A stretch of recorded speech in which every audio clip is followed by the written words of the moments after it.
American warplanes flew close to North Korea's coast on Saturday, the same day that the North's foreign minister told the United Nations General Assembly that President Trump's threats against the country were making our rocket's visit to the entire U.S. mainland inevitable all the more.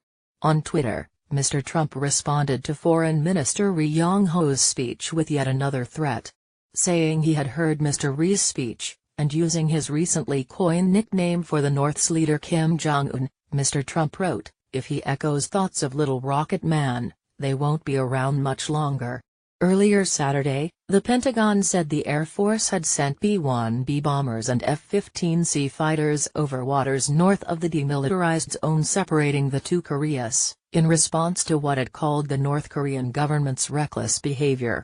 It was the farthest north any U.S. fighter or bomber aircraft to flown off North Korea's coast in the 21st century, Dana W. White, the Defense Department's chief spokeswoman, said in a statement.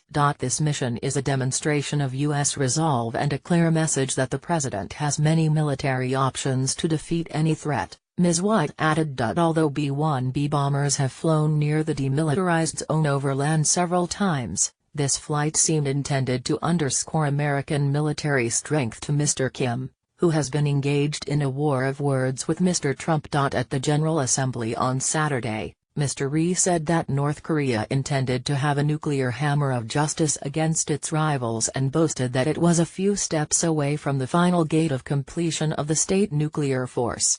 Referring to Mr. Trump's threat, in his General Assembly address on Tuesday, to totally destroy North Korea, Mr. Ri said the American president had committed an irreversible mistake. "None other than Trump himself is on a suicide mission," he added. But Mr. Ri also said the North's nuclear program was a deterrent intended to avert an invasion, with the ultimate goal being balance of power with the U.S. "We do not have any intention at all to use or threaten to use nuclear weapons against the countries that do not join in the U.S. military actions against North Korea," Mr. Ri said. Over the years, as Pyongyang raced to build a nuclear arsenal, the world has often turned to its neighbors for help, China, because of its economic leverage over the North, and South Korea, because it would suffer the most in any military confrontation. Now, China and South Korea have been left squirming on the sidelines, with Mr. Kim having been essentially granted his wish, dealing directly with the United States, which the North believes has the most to give. To the North Koreans, the United States can offer a peace treaty, diplomatic recognition, the easing of sanctions and the withdrawal of American troops from South Korea, which the North considers its existential threat.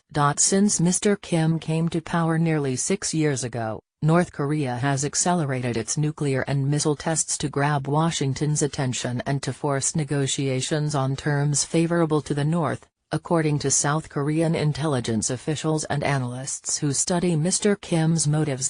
When Mr. Trump made his threat on Tuesday, it gave Mr. Kim a perfect chance to square off directly against the United States, they said. In an unprecedented personal statement on Friday, Mr. Kim called Mr. Trump a mentally deranged U.S. dotard, and Mr. Ri raised the prospect of exploding a hydrogen bomb over the Pacific. To back up such talk, Mr. Kim will probably carry out more weapons tests, analysts said. A tremor detected Saturday near North Korea's underground nuclear testing site raised fears of another detonation, but South Korean experts said it appeared to have been a natural earthquake. We now can't avoid the military tensions on the Korean peninsula further escalating, said Chung Sung Chang, a North Korea expert at the Sejong Institute, a think tank near Seoul, the South's capital. The standoff is intensifying partly because South Korea lacks capabilities to confront North Korea while the North ignores the South and insists on dealing only with the United States, Mr. Chung added. As the crisis spiraled over the last few days, China found itself a bystander, an uncomfortable role for President Xi Jinping, who was most likely seething about Mr. Kim and about the North Korean government's criticism of China's most vaunted institution, the Communist Party, as its leadership prepares to meet, analysts said. The North South Korean Central News Agency referred to a coming party congress in Beijing in unflattering terms on Friday. The quiet in Beijing illustrated China's almost complete lack of influence in controlling the North and its unsuccessful efforts to persuade Mr. Trump to tamp down his language, they said. Fearful of failing and of losing face in a peacemaking role, Mr. Xi would be reluctant to make any diploma.